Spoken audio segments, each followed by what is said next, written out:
So by noting the nama rupa phenomena at the moment of arising, the person comes to know distinctly between nama and rupa.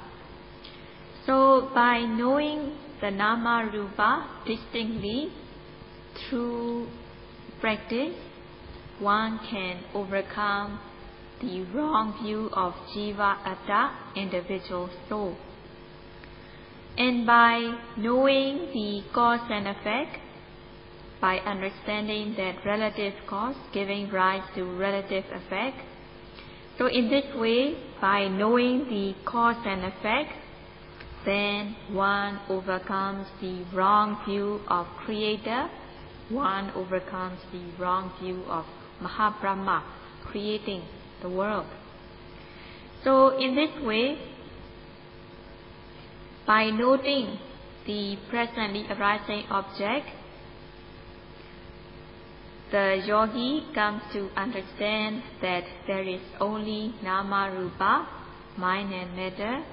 What really exists is the mind and matter.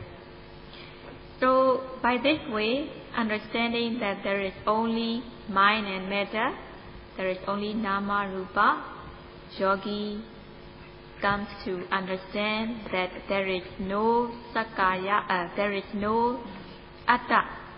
So in this way, sakaya ditti will be sakaya ditti, this wrong view, personality view, will be overcome. By overcoming sakaya ditti, all the other dittis, all the other wrong views, 62 kinds of wrong view, will also be overcome. So among the wrong views, shall I give a few as example. Some people believe that atta, the soul, is permanent. So even though the person dies, the atta remains. So this is one kind of wrong view. And some people believe that the atta existed in the past, and then also it is existing in the present, and it will continue to exist in the future as well.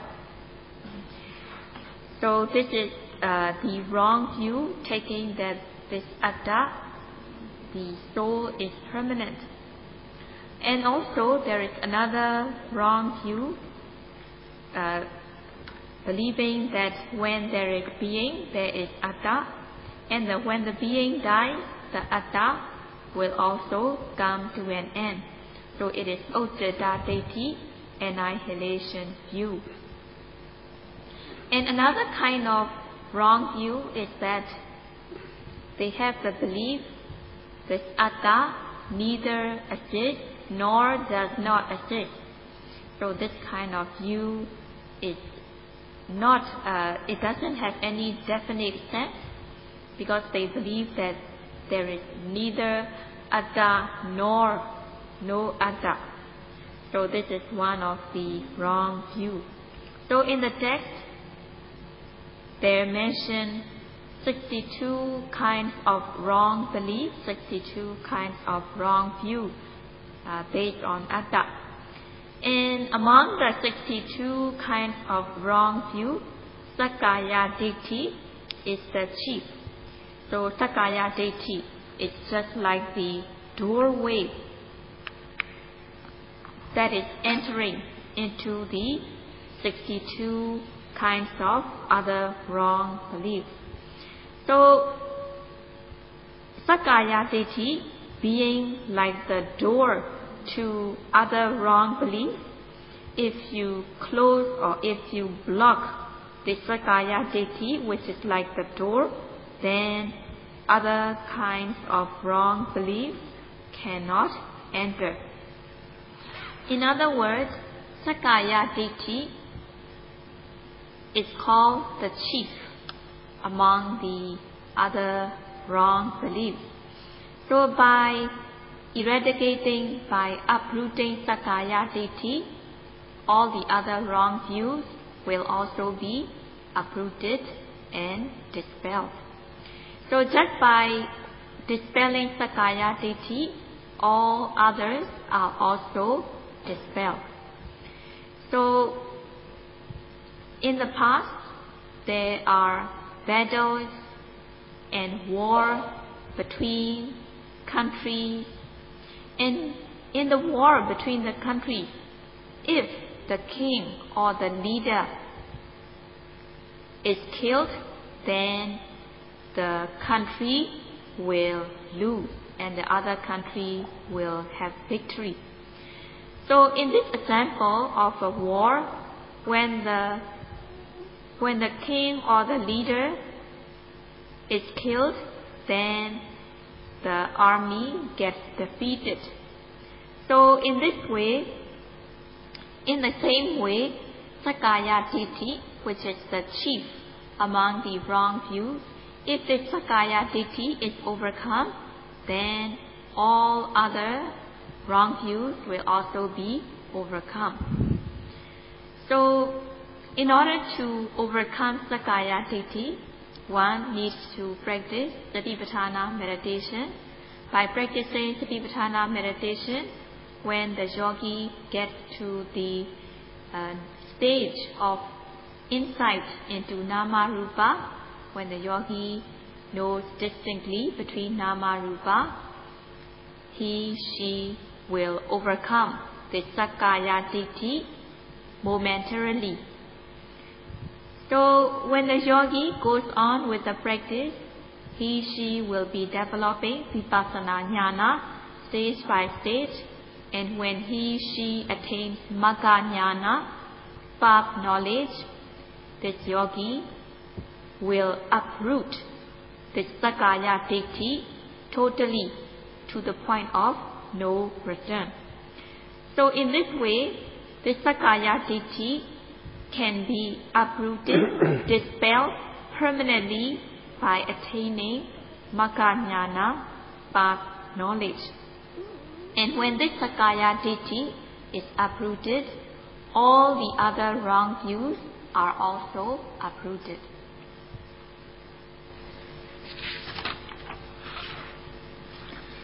Yesterday, Sayadaw explained the cause and effect using the example of sitting down. So in the example, because of the series of intention to sit down, the actual sitting down takes place. So series of intention, which is nama, mentality, is the cause, and the sitting down is the rupa, materiality, which is the effect. So these nama rupa are arising, relating to each other as cause and effect. And in the same way, when getting up from standing position, when moving of the hand, shifting of the hand one by one, by shifting one leg and the other, they are also arising as cause and effect. Because of the intention to bend, the actual bending takes place. Because of there is intention to stretch, stretching will take place.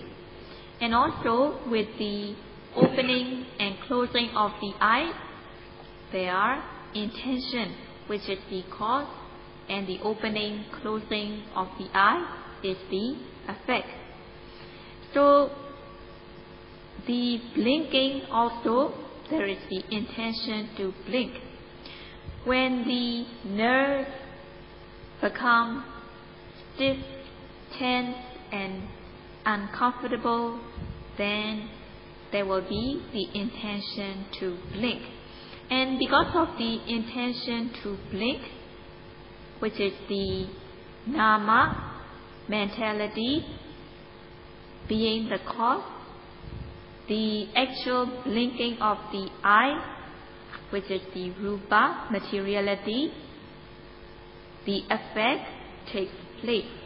So in the case of blinking also, the intention to blink is the cause, and the actual blinking which is rupa, is the effect. And in the same way,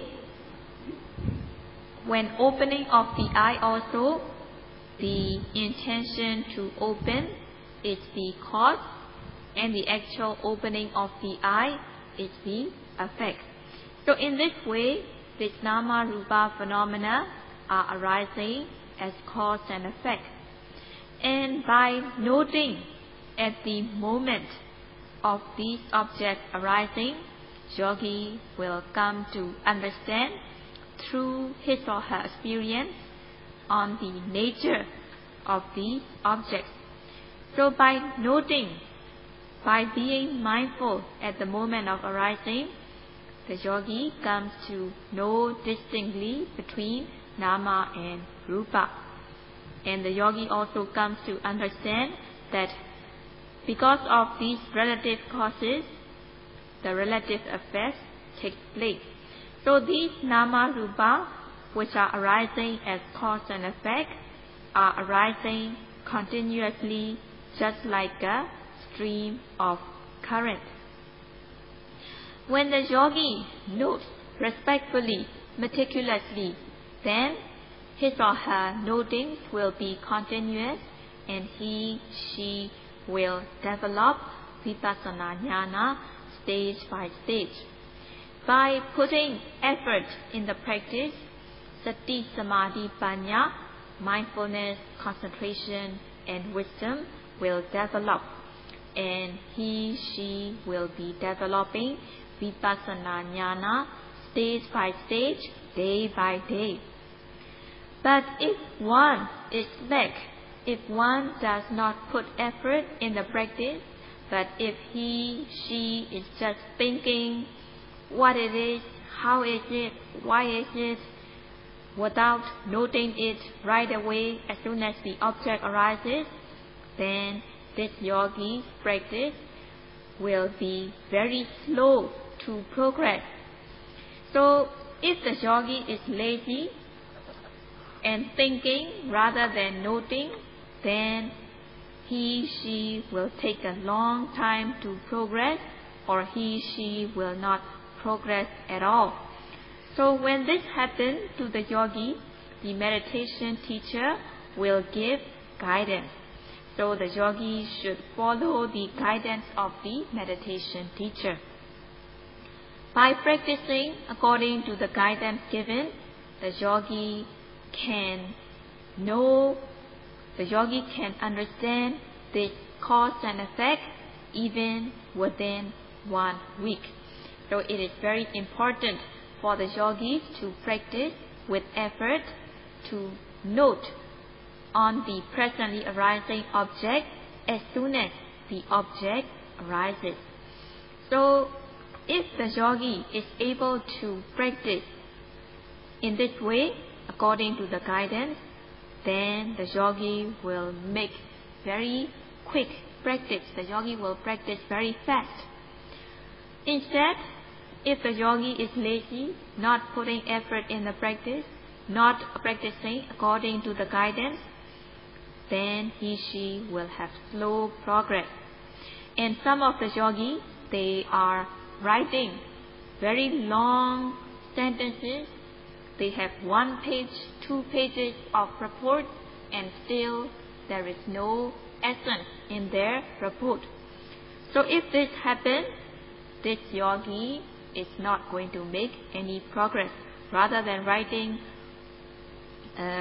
he, she writing long notes, but his or her long notes not having any good essence of the practice.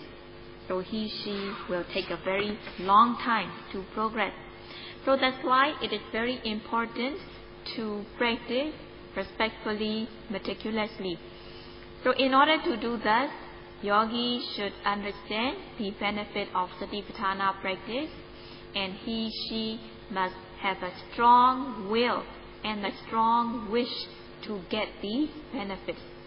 And in the practice as well, yogi should practice without regard to his or her body and life. And he, she should put strenuous effort in the practice so that sati, samadhi, panya, mindfulness, concentration, and wisdom will develop. But if the yogi does not put any effort in the practice, she will be taking a long time, but still no progress, not developing any concentration. So if the yogi is taking a long time, not making progress, then the meditation teacher will point out the weakness of the yogi. So when the teacher points out the weakness of the yogi, she should correct it according to the guidance given. If the yogi does not correct himself, herself, according to the guidance, then this person is wasting his or her time. To come to a meditation retreat, the yogi has to spend a lot of money to come all the way. She had to leave behind the worldly pleasure in order to join the retreat. And if the yogi is not practicing well, this yogi will not make any profit. So in this way, in this case, then yogi is losing both. Yogis are losing both ways. She leaving behind the worldly pleasure to join the retreat. She is losing worldly pleasure. And when she comes and not making enough effort, this yogi is not getting Dhamma rati or Dhamma pleasure. So she is also losing the Dhamma pleasure. So in this way, the yogi who does not make any profit in the practice will be losing both the worldly pleasure and the Dhamma pleasure. That's why Sayadaw will like to urge you very deeply to make worthy of the time you have, the opportunity you have while you are here in this retreat. So Sayadaw will like to urge you very deeply so that you will make your time worthwhile in this retreat.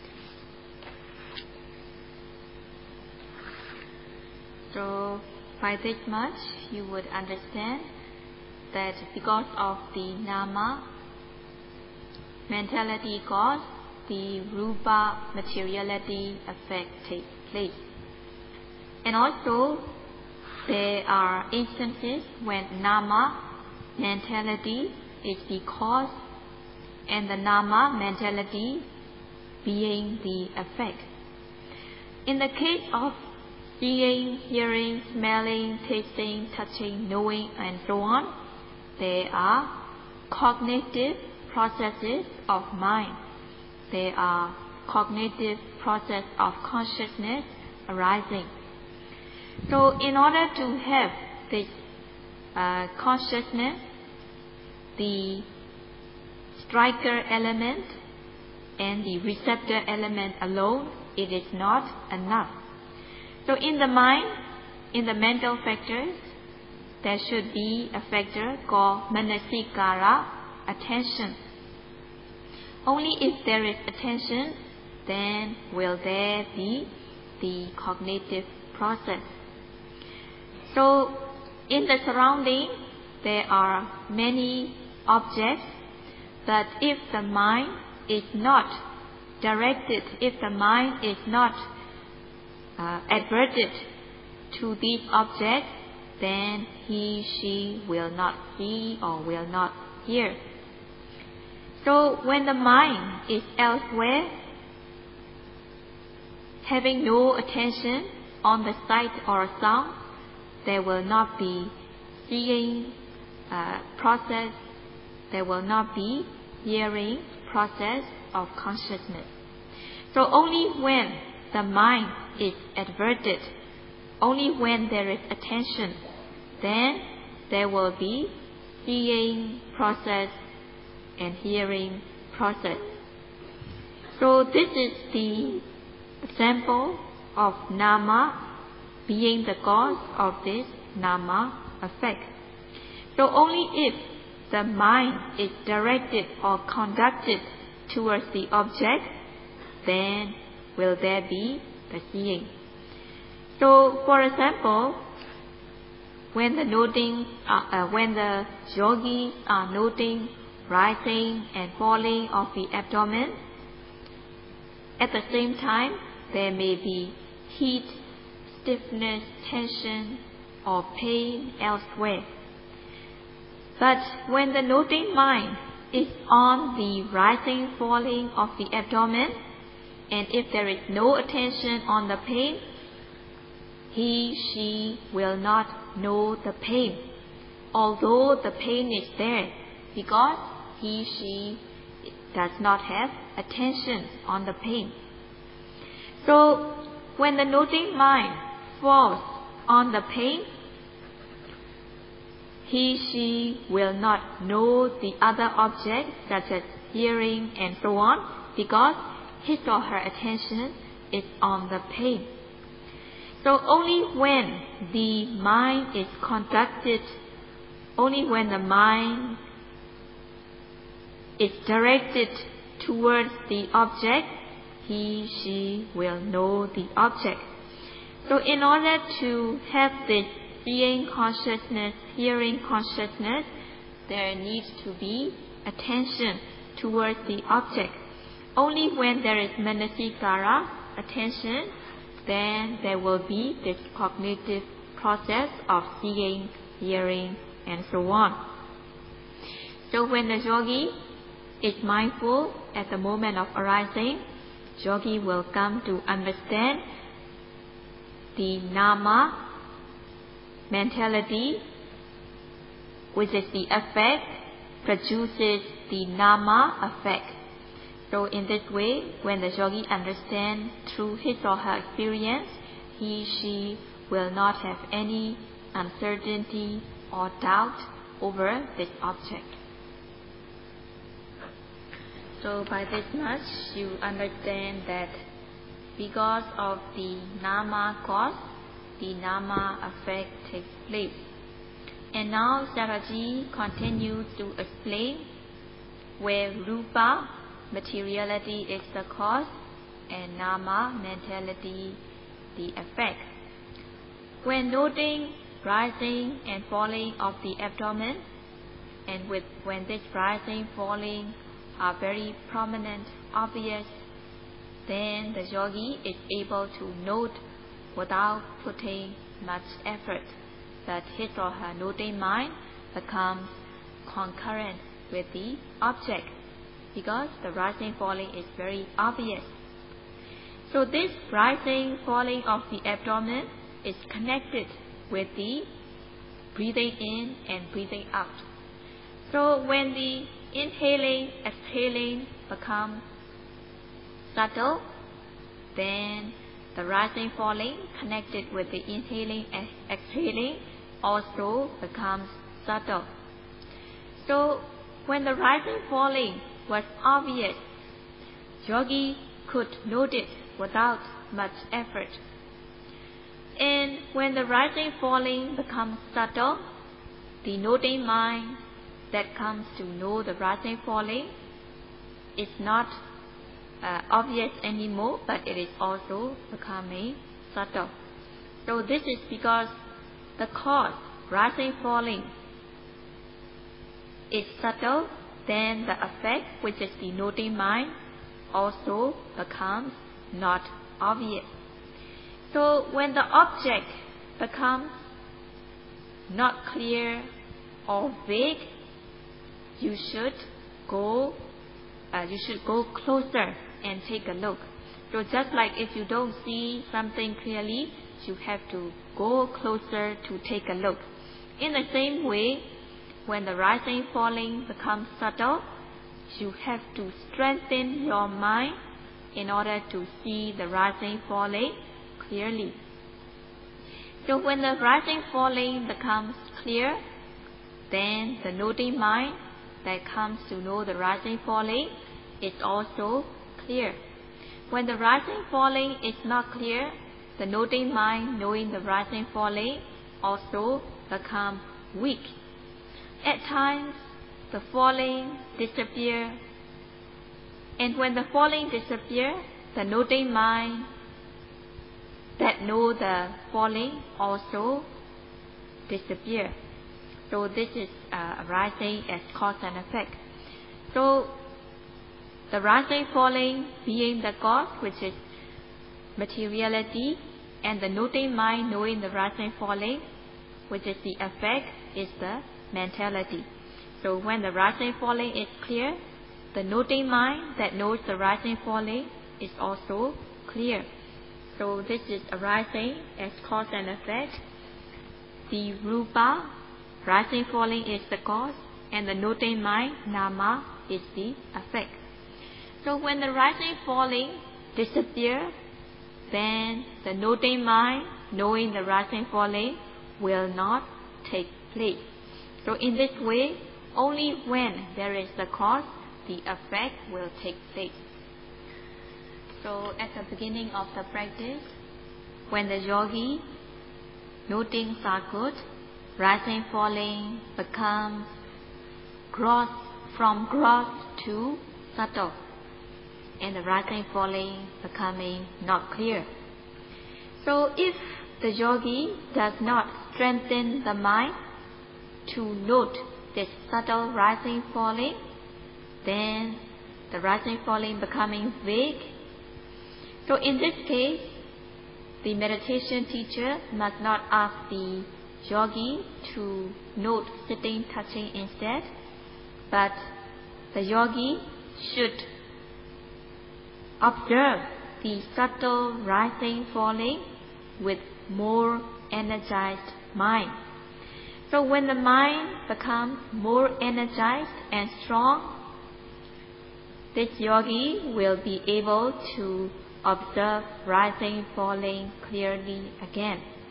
So just as something that is far cannot be seen, the person has to go closer to take a look so that the object will be clear.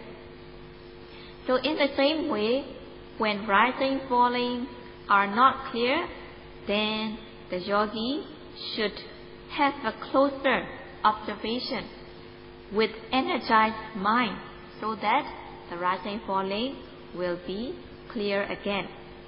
Only if the rising, falling disappear totally, then one can change to note the sitting, touching. But if the rising, falling is still there, you should note the rising, falling with energized mind. So when observing an object, you should observe it carefully. You should not do it in an easy-going manner. So what Sayadaw explained just now was example concerning with rising, falling, and so on. But in the case of seeing, hearing, tasting, touching, and so on, there is the ignition, which is the effect, and the receptor and the striker being the cause. So in the case of seeing, the eye base is the receptor, and when someone does not have a good eye, or if his or her eyesight has been lost, then even though there are things to see, seeing consciousness will not arise. Even though there is eye, but if the visible object does not strike the eye base, then seeing consciousness cannot arise. And only when both the receptor, eye base, and the visible object, which is the striker, are present, the seeing consciousness can arise. So in this case, the eye and the visible object, which is rupa, materiality, is the cause, and seeing consciousness, nama, mentality, is the effect. So in the same way, in the case of hearing, when somebody does not have good hearing, even though the sound wave strike, he, she will not hear, there will not be hearing consciousness. Even though the ear is good, but if there is no sound, then he, she will not hear. So here there should be the receptor, which is the ear, and the striker, which is the sound. So because of the cause, the ear and the sound, which are materiality, which are the cause, then hearing consciousness, the ignition takes place as effect. So in this way, the rupa, materiality, is the cause, and the mentality is the effect. So in order to know the relation of cause and effect in this way, one should be mindful whenever one sees, whenever one hears, smells, tastes, touch, and so on. And now the rupa cause, giving the rupa effect. So it is obvious when there is cold and heat. When the body is subject to cold water or cold air, then the materiality, the new materiality, will be produced. The new cold materiality will be produced. And when the body is subject to heat and also hot water, there will be new materiality caused by this heat and cold. And the body will become withered, the materiality will also become withered. And also due to the climate, the new materiality will become soft and supple. And because of the cold climate, the body also becomes different. And at times, when the person has to inhale polluted air, then he, she will have problem breathing. He, she will not feel fresh. But when the person gets to inhale fresh air, the body will become fresh, and in the body there will be new, healthy materiality taking place. So this is the example of rupa, materiality, is giving effect to rupa, materiality. And also the rupa produced by nutriment. When someone is hungry, his or her materiality will be withered, weak, there will be discomfort. And then when the person gets to eat, he, she will become fresh and light. So this is the example of nutriment, which is the cause giving rise to fresh, new materiality. So this is the example where ahara, materiality, is the cause, and the materiality in the body becoming fresh, it is the cause, which is also materiality. So there are a lot of cause and effect, and by understanding cause and effect, one understands that the effect arises due to the cause. And also one understands that the cause which is not related does not produce the effect, but only relative cause giving relative effect. So in this way, when the yogi understands the relation of this cause and effect, yogi overcomes the wrong view of Mahabrahma creating the world. So by understanding the Nama Rupa, which are arising as cause and effect, by noting at the moment of arising, he, she will have knowledge that in the past also these cause and effect are arising, and also now at present there are cause and effect, and in the future as well there will be cause and effect, and also in other people as well these Nama Rupa are arising as cause and effect. So just as in animate beings these Nama Rupa are arising as cause and effect, in the inanimate also the materiality are caused by Udu. So he, she comes to understand this through his or her practice, and it is not from speculation or imagination.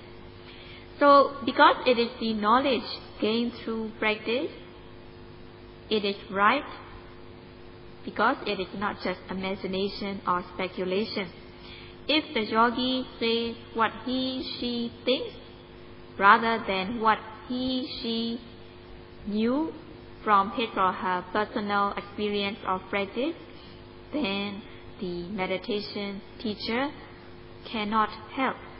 So in order to enable the meditation teacher to give guidance, the yogi should report honestly what he, she experiences during his or her practice. So Sayadaw said, do not report from your imagination or speculation. Please only report what you experience through your practice. So in order to be able to help the meditators, the yogis should also help the meditation teacher by reporting honestly only what he, she experiences, only what he, she understands through practice, and not imagination or speculation. So today the time is up. Sayadaw will continue to explain in his next Dhamma.